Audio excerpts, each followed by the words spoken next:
Good morning guys! So andito tayo sa Limay, no? Sa Judy's Park.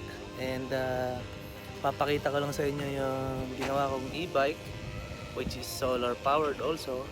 And papakita ko lang din also yung mga features niya, no? So okay, let's go, let's start. So as you can see, naka disc brake siya. So hydraulic yan. And going here, ito yung kanyang solar panel, no? So folding yan, folding yung solar panel niya. And then ito yung kanyang MPPT booster na charger, yung kanyang controller, and yung kanyang hub. Yung battery is ito maliit. So tinago ko lang dito, kailangan kasi nalalamigan siya para hindi siya mag-overheat or something. It's a 48 volts 30 amps battery, lithium ion. And then ito yung kanyang panel. So ito yung kanyang switch, press and hold, power on na siya, no? Press mo yung up and middle one, yung mode, and then yung up, malalaman mo yung kanyang max speed, no? And then magre-register dyan pag tumakbo ka yung max speed mo. Then press mo ulit yung up at saka yung mode, lalabas yung average speed mo. So pagka pinrest mo sa ulit, lalabas naman yung kanyang voltage. So 53.1 siya ngayon, no? And then it's a 48 volt battery, but usually it goes, pag full charge siya, nag 53.6 siya, 53.6. Okay, balik natin sa yan yung time na naka-on siya. So, diba? Tapos makikita niyo yung kanyang odo, 72 kilometers na yung tinakbo kasi dito ko lang naman sa Limay siya tinatakbo, no? And then ito yung wattage niya pag pinatakbo mo yung throttle, lalabas yung ilang watts yan yung magagamit mo. So, 50 natin konti, makikita ng gano'n. See? Meron lumabas na 100, at least 100 watts of power, di ba?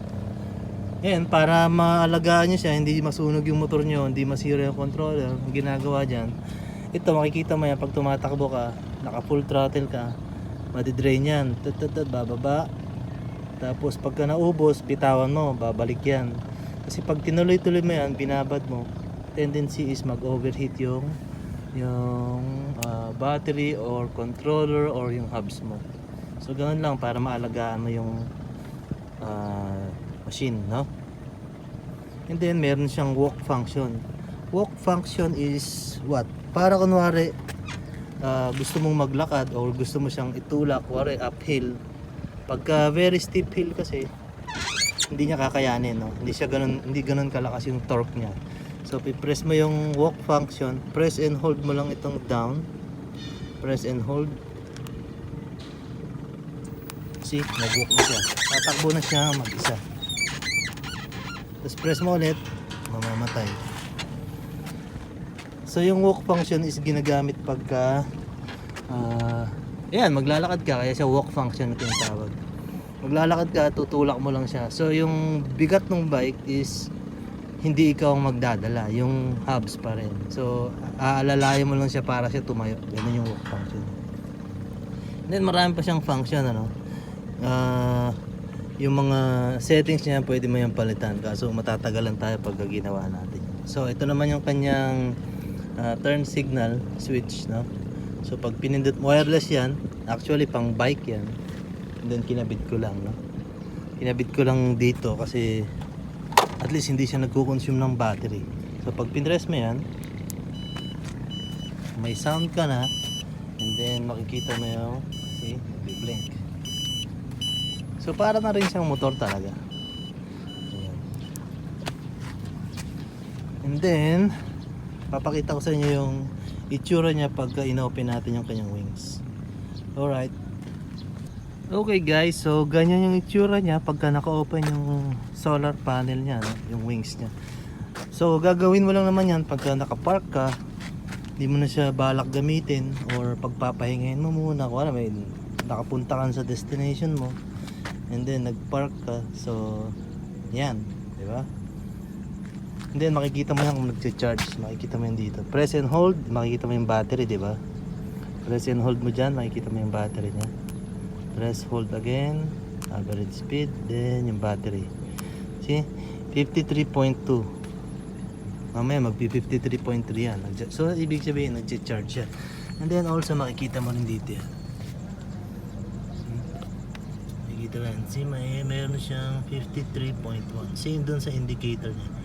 And then makikita mo kung anong ilang volts yung ano. See, yung battery mo is 53.1.